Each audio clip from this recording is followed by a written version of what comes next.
Welcome to the CBS Radio Mystery Theater Archives, the only YouTube channel which has the original classic episodes of the CBS Radio Mystery Theater in order with no ads. Thank you for listening, and now, enjoy the show.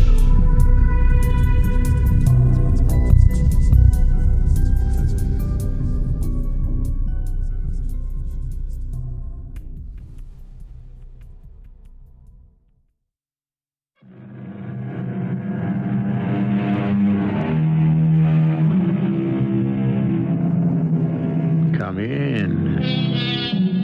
Welcome. I'm E.G. Marshall. Everyone dreams of growing up and falling in love. Then, if all goes well, everyone dreams of marrying and being graced with a child, or two, or three. Somewhere along the evolution of these dreams comes the vision of owning a house. This house will be the repository of all the dreams that have gone before. Where is it? It's somewhere around here. We haven't passed it, have we? I don't think so. No. I think it's up ahead. Yes, but just a little way. Are you excited? Yes. Very. Frightened? Very. Me too. We'll be there in a moment.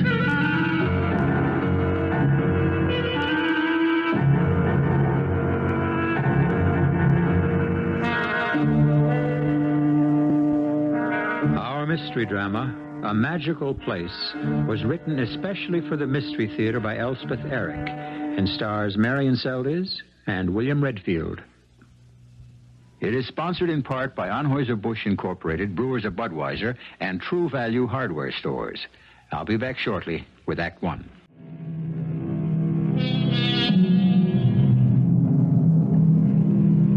There is a house 100 miles from any large city. It is set far back from the road. No transient would ever guess it was there. It is a modest house, small, compact, with no distinction in design or decoration. By its front door grows a lilac bush in flamboyant health, and in back of it flows an old, busy brook. Where is it? It's somewhere around here. You sure? I'm positive. Well, almost. We haven't passed it, have we? I don't think so. No. I think it's up ahead. I think so, too. Huh.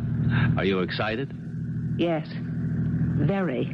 Frightened? Yes. Me too. Now, don't go too fast. You can't see it from the road. I think it's the other side of that old bridge. No, it isn't. It's before you get to the bridge. Tim, please slow down. Oh.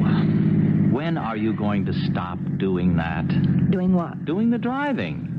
If you want to take the wheel, that's all right with me. I just don't want to miss the turn. We won't miss it. Oh, you have such superb confidence, don't you? About everything. Just once, I wish you'd admit you were wrong. When have I been wrong? Think hard. There's the turn right there. That big maple tree. That's the driveway. Turn, will you? Okay. Is this it? Now, remember that barn? Chicken coop. Whatever, I remember it. Now, go slow. All right. That suits you? Look, there's the lilac bush. Yeah. I wasn't sure it would still be there. Well, why shouldn't it be? Well, it could have died. Bushes don't die. You know all about it, don't you? Well, there's no reason why it should die. Well, lots of things die. Yeah, you can say that again. Oh, please don't say you can say that again. Why not? I don't know, you... Oh, forget it. We didn't come here to argue. No, we can do that at home. Come on. I want to see if the brook's still there. What if somebody's living in the house? Oh, they won't mind. And if they do, we'll explain. Easier said than done. There's the brook. Aha. Well, looks healthy. Cold. Yeah, comes down from the mountain. Feel it. Oh, Elinor. Can I help you? Oh, I'm sorry. We didn't know anyone was home. Well, what can I do for you? Oh, we want to apologize for trespassing on your property. It's not my property. The owners of... They're away. Oh, we used to live here. Did you really? A long time ago. Well, 25 years ago, actually. We rented this house for one whole summer. We just felt like seeing it again. Are you interested in renting it? Or buying it? You mean it's for sale? Really? Oh, hold on now. Or for rent? You're sure? There's no sign up or anything. I'm the agent, Mrs. Clyde Selby. I have an office in town. I'm just out here checking on the house. Well, if we could rent for the summer months, maybe. Well, the owners left it up to me. Tim, couldn't we? Well, Eleanor, I don't know. Mrs. Selby, could we talk it over? Sure. You want to go inside and look around? Oh, may we? Go ahead. Oh, thank you. I have to get back to my office. All right. Eleanor, what is going through your head? Couldn't we try it? Well, it's ridiculous. It would be worth it. Things just don't happen that way. But they might. They just might. It's possible. All right. Go on in. Well, here it is. Here is your house.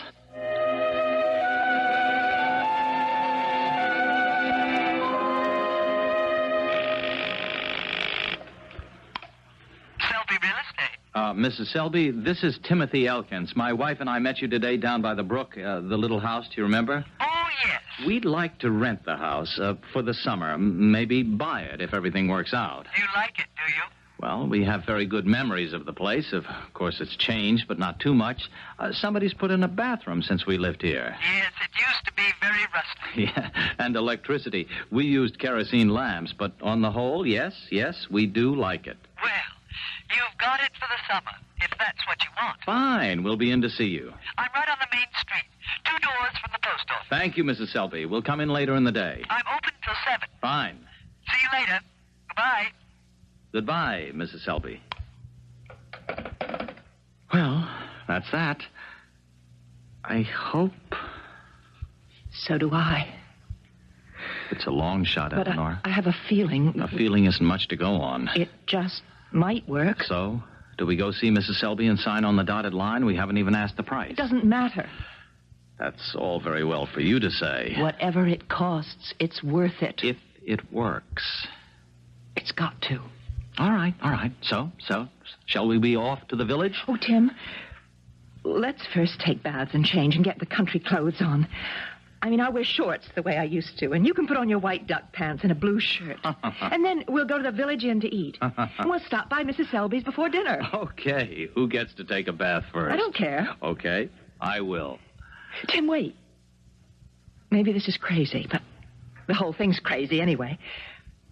Let's not take baths in the bathroom. What? Let's do what we used to do. Let's take baths in the brook. In the brook? Where it gets deeper. Where the big rocks are, remember? We'll take soap and towels. We'll scrub each other's backs. I don't know, Please, Eleanor. please. It's crazy, but... okay.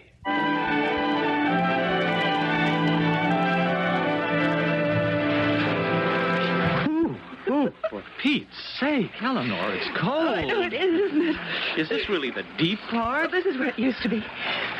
There's the big rock. Well, it's no more than a foot deep, if that. No, but that's enough. I like water you can lie down in. Ooh, warm water you can lie down in. Here's the soap. I don't think it'll lather in this water. You always used to. Well, that was then. This is now. It's the same soap. Maybe my skin's changed. Let me have it. Fine, take it. Darling. Hold still. Hold still. You don't like it? I love it. Too much. I love it too much. Who is that? Neighbors? Well, where are they? Further down, I guess. Well, must be summer people. Townies wouldn't take baths in a brook. Or rinse me off, and then I'll do you. They, sound like they do this all the time.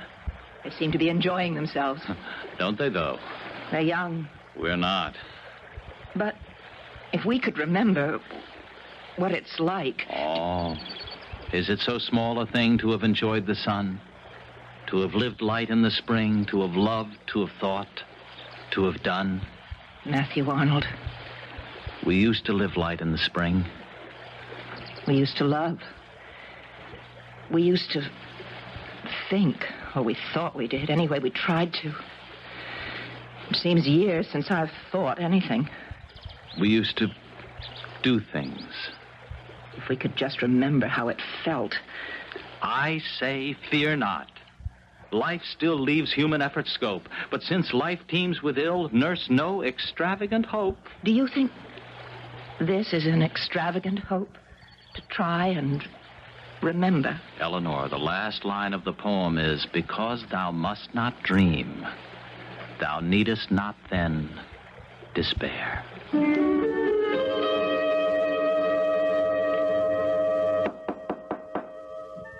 Come in.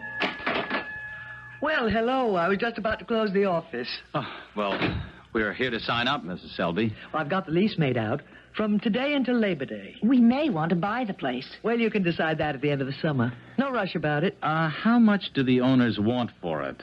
I haven't discussed that with them. Not in any detail. But you said it was for sale. Well, nobody's actually inquired about it. Oh, well, the owners are out of town, I think you said. Yes. Can you get in touch with them? Well, they're sort of traveling around. When will they be back?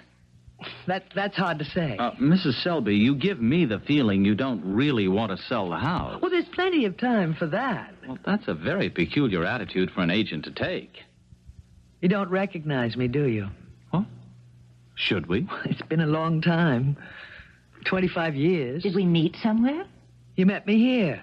I rented you that house. You were very young. You'd just been married.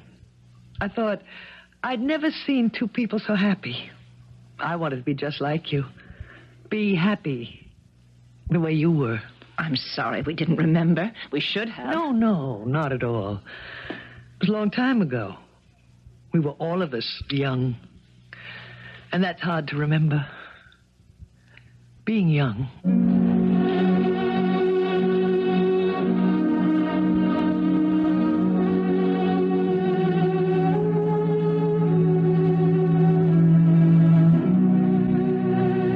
Don't you think the generation gap is really a lapse of memory? What grown person can truthfully say he remembers being 5 or 12 or 16 or 20? We know that way back there we were those ages. We passed through them and became older. But in doing so, we dropped all recollection of how we felt before. So caught up were we in attaining the new age. I think this is one reason for our children's hostility. They tell us, in actions, if not in words, that we do not understand them because we have forgotten how it feels and what it is to be young. And they are right. We'll return presently with Act 2.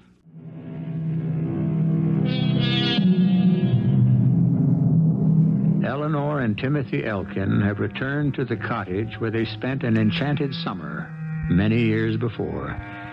The brook that rambled past still flows, and the lilac bush by the front door still flourishes. Captivated again by the little house, they have gone to the real estate agent to rent the place, perhaps to buy it. Mrs. Selby, I think we ought to tell you why we want the house so much. We're trying to remember how it was when we were young. You think you can? But it's beginning to look that way. We took baths in the brook. Oh, Tim, don't tell. Yes, the way we used to. It wasn't the same. My wife's almost 50 now, and I'm 55. It was a crazy idea. We took soap and towels and went to the place we used to think was deep. It was only a few inches of water, and the water was cold. Cold beyond belief. We hated it. We didn't think we could stand it. And then we heard voices, Mrs. Selby, very young voices. 2 young people bathing in the brook. We thought they were neighbors who lived further down, but then the more we thought about it, the more we talked about it, the more we thought that they were voices out of the past. Our voices. Our voices, when we thought bathing in a mountain stream was the most wonderful, romantic thing in the world. That it was exciting that the water should be free running and cold. Maybe it was just a memory trick. But if it was, the trick was played on us both. And both of us at the same time. So, now you see why we want the house so much. Yes, we need it. We've got to have it. Can Can you understand what we feel? Do you understand what happened? I understand what you feel. I can't say I understand what happened because I don't. All I can tell you is that you're not the first. It's happened before. You mean to other people? To most of the people who lived in that house. Lived there when they were young and in love. They've always wanted to come back and live there again.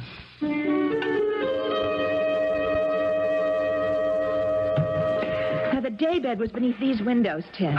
You're right. You are right. Something's wrong with that table.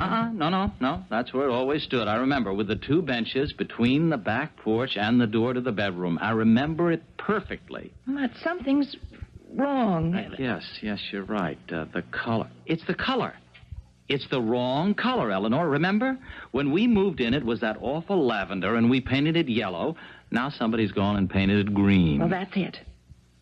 You're clever. You're really clever. On the curtains. We didn't have green curtains. We had yellow. Yellow and white check. And there was a Franklin stove right over there. You're right. Aren't you clever? And there's something else. Something... Oh, what a beautiful light. Oh, darling, you look so beautiful in that light. Do I? Do I? Really? Really. Don't ever change. Don't you? Nothing must change. Nothing will. Will it? Everything will stay just the same. Nothing will change. Sconces. Our mirrored sconces with the candles. And the candlelight reflected in the mirrors. That's what's missing. We had them on each side of the bedroom door. Remember? What made you think of them? Oh, something. Did you hear the voices? I heard something. Our voices. Oh, Tim. Tim, it's happening. It's happening. We're remembering. We're going back.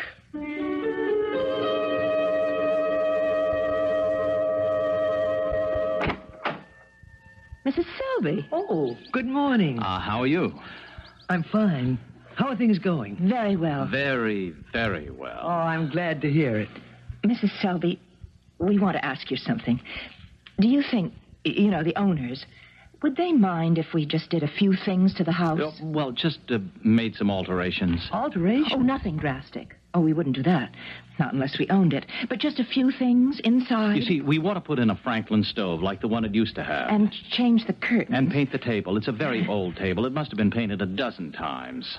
All the furniture seems to be the same. Same old chairs. Same old bed. You really want to do this? Oh, yes. Very, very much. Well, I don't see why not. Thank you, Mrs. Selby. It's very important to us. Oh, and one more thing. When Tim and I lived here, we bought some sconces in the village. Old ones. The house didn't have any electricity then. These were mirrored sconces, and when you put candles in them, the light was reflected in the little mirrors. It was so beautiful. Do you think there are any of those sconces left in the village? Well, but somebody must have some. Well, actually, as a matter of fact, I believe I have some. You mean it? Could we buy them? Could you bear to part with them? We'll pay whatever you want. I'll lend them to you. I'll go up in my attic tonight and dig them out. You can use them for as long as you stay in the house. That may be for a very long time. Could be forever. Well, we'll just wait and see about that. All right? You go about your painting and whatever, and I think you'll find a Franklin stove in the village junk shop. And this evening I'll walk over to the house and bring you the sconces.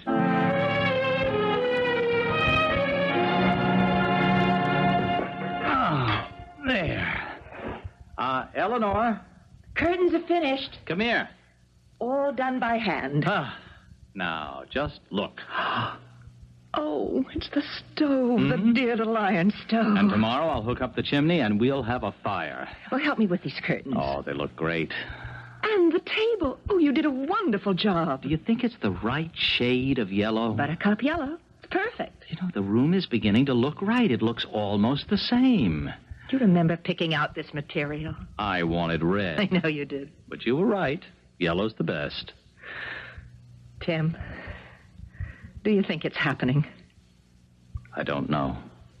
Something's happening. Or are we kidding ourselves? Oh, don't say that. We're not young, Elinor. I feel young. Famous last words of everybody facing old age. Oh, Tim, I'm not trying to look young or act young or pretend that I am young. I just want the spirit, the attitude. You know what I mean, what we had before. Before we took everything so seriously. That's it. That's exactly it. Oh, you are so clever. You always used to think so. Whatever happened to that? See? See? We are going back. Yes? Come in. I thought you'd be here. Oh, Mrs. Selby, we've been working all day. I brought you your sconces.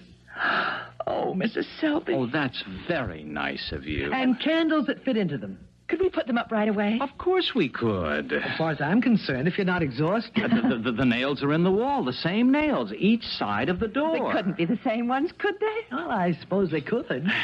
Now, there. How does that look? Let me light the candles. Oh, my hands are shaking. Imagine. Oh, that is a beautiful light. That is what I call a beautiful light. I have to be getting on home. Oh, come back tomorrow night, Mrs. Selby. We'll light a fire on the Franklin stove. Have supper with us. Maybe. Oh, please do. If it's possible. We'll see. I hope. I like you both so very much. I hope everything turns out well for you. Now, what did she mean by that? She means she likes us and wishes us well. Come on, let's go to bed. Something about the way she said it. I'm half dead, aren't you? 3/4. I don't know when I've put in such a day's work. Me too. I need a good long sleep. The bed's turned down. Come on. I'm not even going to brush my teeth. Who cares about teeth? Huh. Oh. I remember how this bed used to creak. Yes, terrible springs. Terrible. I think you'd think somebody would have fixed them. No, I'm glad they didn't. Oh, good old bed. Let's go right to sleep. Wake up early. Take baths in the brook and pick some lilac. No! What the heck? A bed! Darn thing fell apart. Now, what in the... Tim, listen. Now, just when I was getting ready for a Listen. good night's... Will you? What a surprise! Are you all right, sweetheart? Well, what happened? The bed fell down. Oh, the bed. No fooling. Should we put it back up again? You think we should?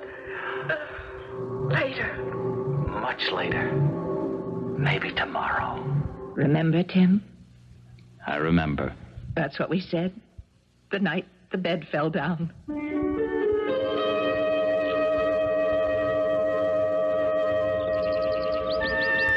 Wake up, love. Oh, what is it? Is it morning? It's time to get up. Oh, wait a minute. What time is it? I have no idea, but it's time to get up. Oh, okay. You're going to make us French toast for breakfast. Swell. Get up, because it's only going to take me about 10 minutes. Hey, you got maple syrup? What's the matter? What? Elinor, what's the matter? What is it? What's the matter? Come here, Tim. Come here. I'm coming. Elinor, what's the trouble? Look. Holy cow. I can't believe it. Who did it? My beautiful curtains. Ripped to shreds. Yes, and look at the table. Look, somebody smeared the paint all over with a knife. It looks like it... The stove, the Franklin stove. Turned over. Sconces. Look at them on the floor. Smashed to smithereens. Our house. Who could have done it? Who hated us enough to have done this?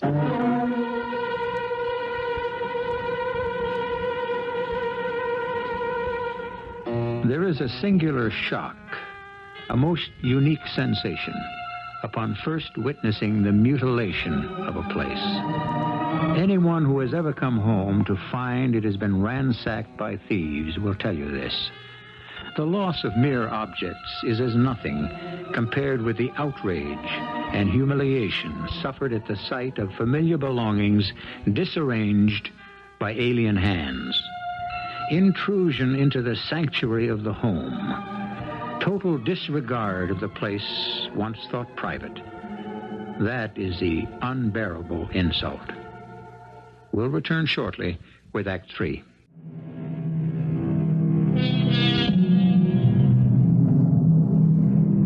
Elinor and Timothy Elkins have found, rented, and moved into the house of their early marriage. It is an unpretentious place, but the mere surroundings have brought back memories of the way they were in those years of eager hope and confidence, as well as trust in each other.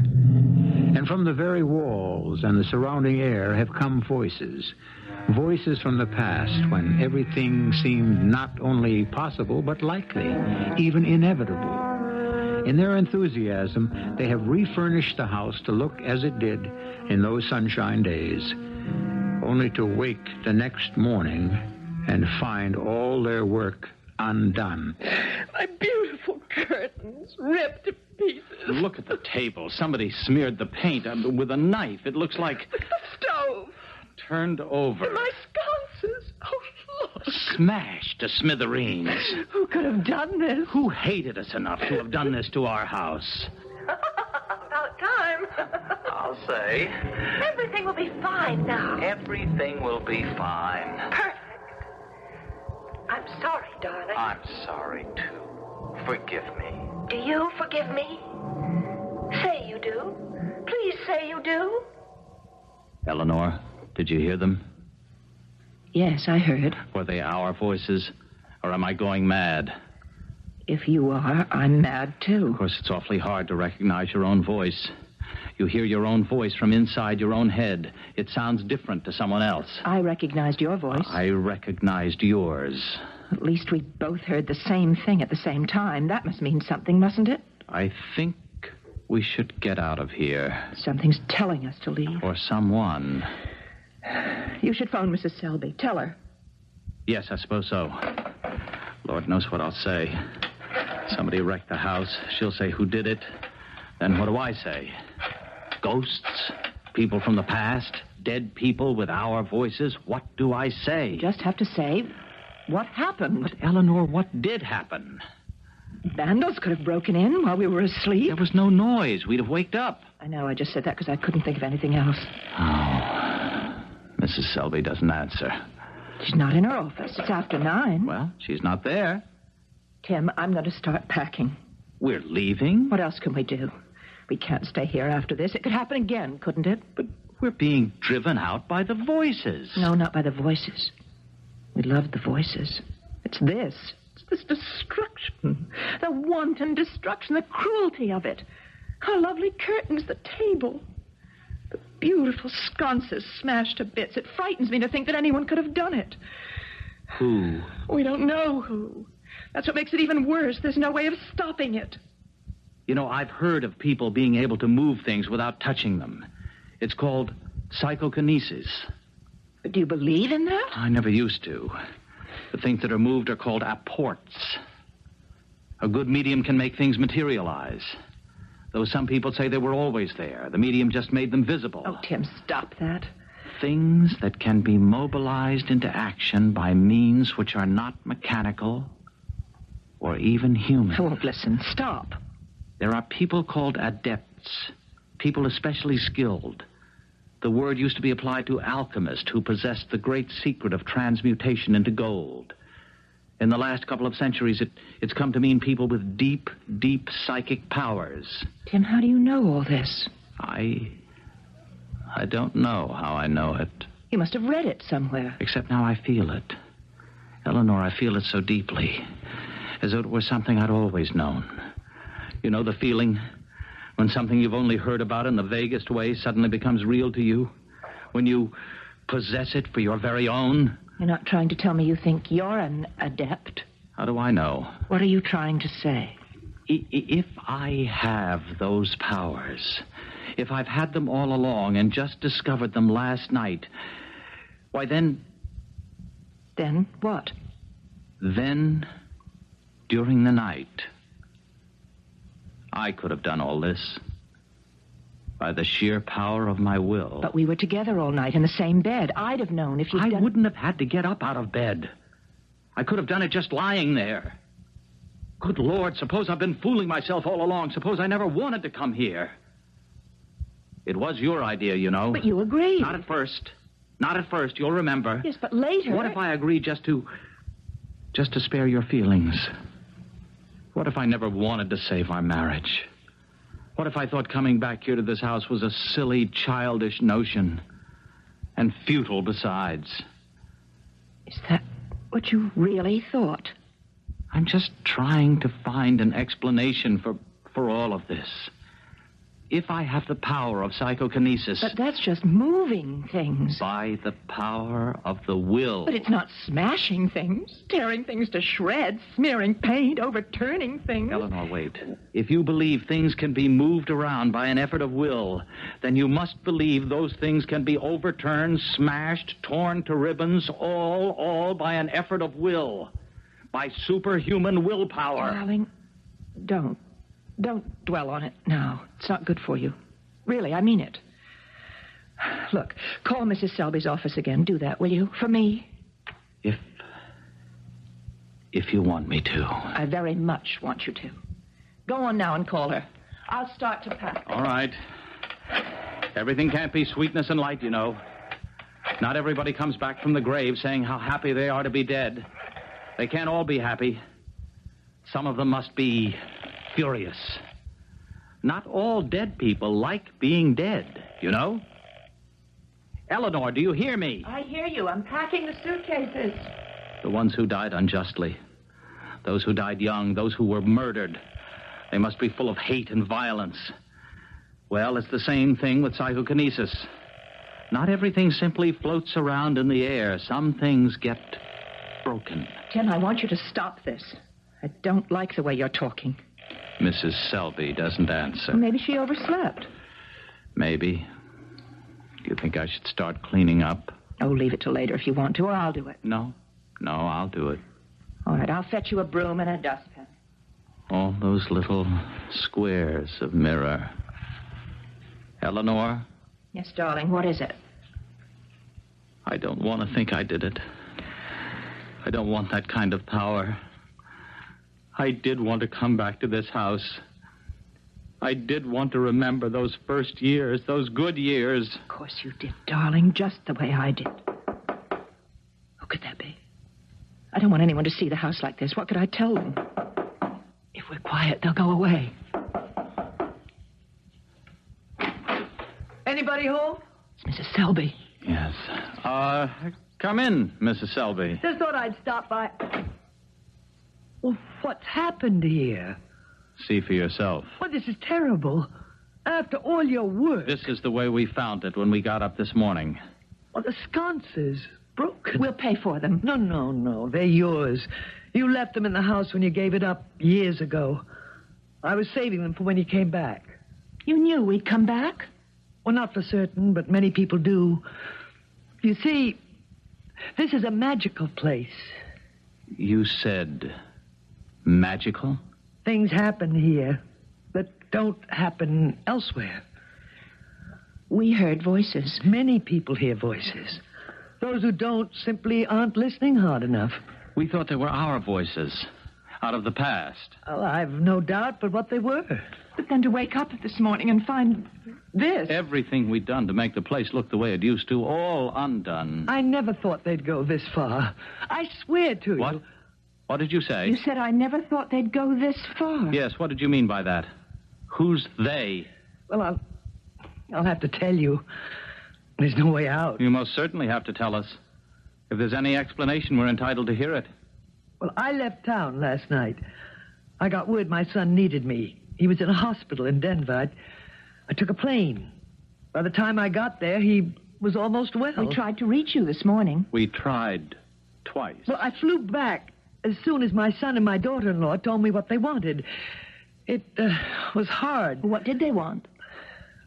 They wanted their house back. This house?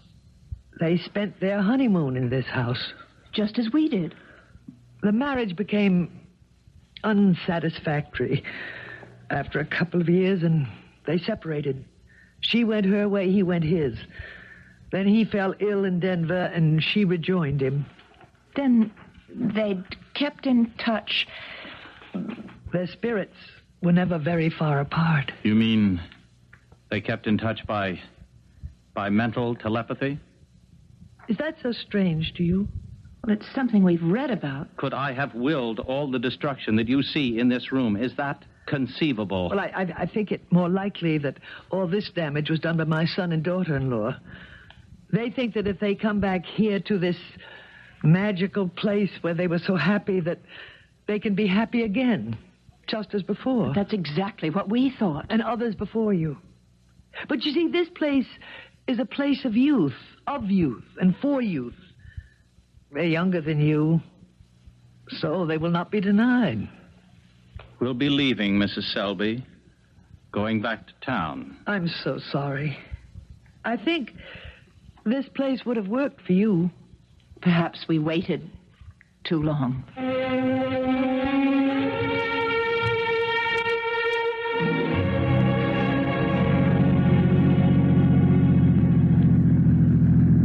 Do you think that's why the place didn't work for us, Tim? Because we waited too long? You know what they say.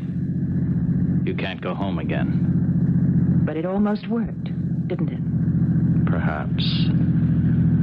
Tim, Mrs. Selby said she flew to Denver to see her son. Do you believe that? Why shouldn't I believe it? It's 4 hours by plane to Denver, 4 hours back. Could she have done that between last night and early this morning? It's possible. And talked to her son? Why not? In a hospital in the middle of the night? Oh. I see what you mean. So if she never went to Denver, went physically, I mean, couldn't she be the one who broke into our house and destroyed everything we'd done? Perhaps her son phoned her, told her that they wanted the house back. Eleanor, are you trying to rationalize this whole thing? Well, why not? It's easier to live with than the other. What have you got there? Got where? In your lap. Oh, they're just little bits of mirror from the sconces. I thought you threw them out. No, I thought I'd like to. Try to glue them together again. It'll take time, but I think I can do it. There'll be a souvenir of that magical place. Not a bad idea. You approve? You really do? It's worth a try. Definitely worth a try. Darling, isn't it lovely? Our house. It's beautiful. I picked you some lilacs. Shall we go take baths in the brook? In a minute. Right now, I want to look at you by candlelight. Just so. How lovely you look.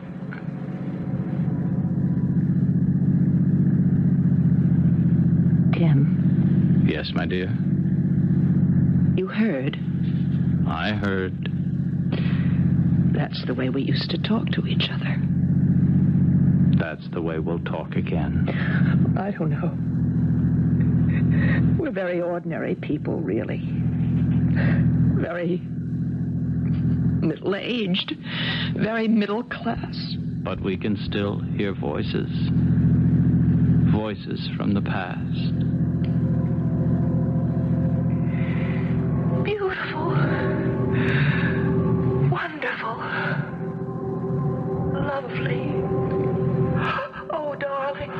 Love. True love. Forever and ever.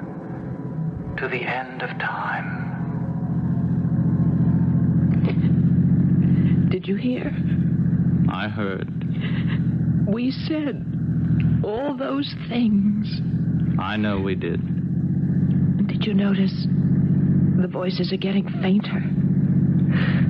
The further we get from that magical place, the fainter they become. And soon we won't be able to hear them at all. What then? Will we just grow old? Will that be all? With no voices to keep us young? Is it so small a thing to have enjoyed the sun, to have lived light in the spring, to have loved, to have thought, to have done? But that's all over. That time has passed.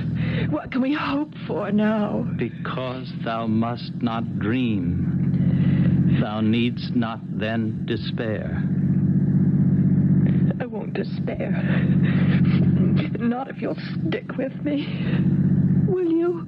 Of course. Where would I go? Your voice answers mine. Mine answers yours.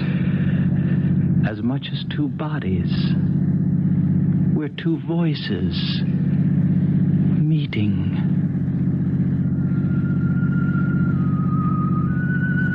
Oh, lovely. Beautiful. Wonderful. Marvelous. Love. True love. Dear love. I love you. And that is the story of Elinor and Timothy Elkins, who went to a great deal of trouble to recapture their youth, only to be driven away by those younger than themselves. Yet they carry away with them, as they return to the life they fled, certain souvenirs, little bits of mirrored glass that reflect the dancing light, and the sound of their own voices from out of the past. Voices full of wonder, happiness, and love. I'll be back shortly. Youth is the bubble we all chase. We look back on it only to commiserate with ourselves on how we wasted it. But if we try to remember, we can. Its voice, its clear, unheeding voice, its believing voice, announcing that the world is good, that the sun shines endlessly, that all the days are born to be enjoyed. That expectancy diminishes with the years. There are hurts and disappointments and failures. But if we can be quiet enough, if we can still our fretful minds, from time to time we will hear again the clear, piping voice of the youth we once had, and, having had it, cannot completely lose. Our cast included Marian Seldes, William Redfield, and Anne Seymour. The entire production was under the direction of Hyman Brown. Radio Mystery Theater was sponsored in part by Buick Motor Division. This is E.G. Marshall inviting you to return to our Mystery Theater for another adventure in the macabre. Until next time, pleasant dreams.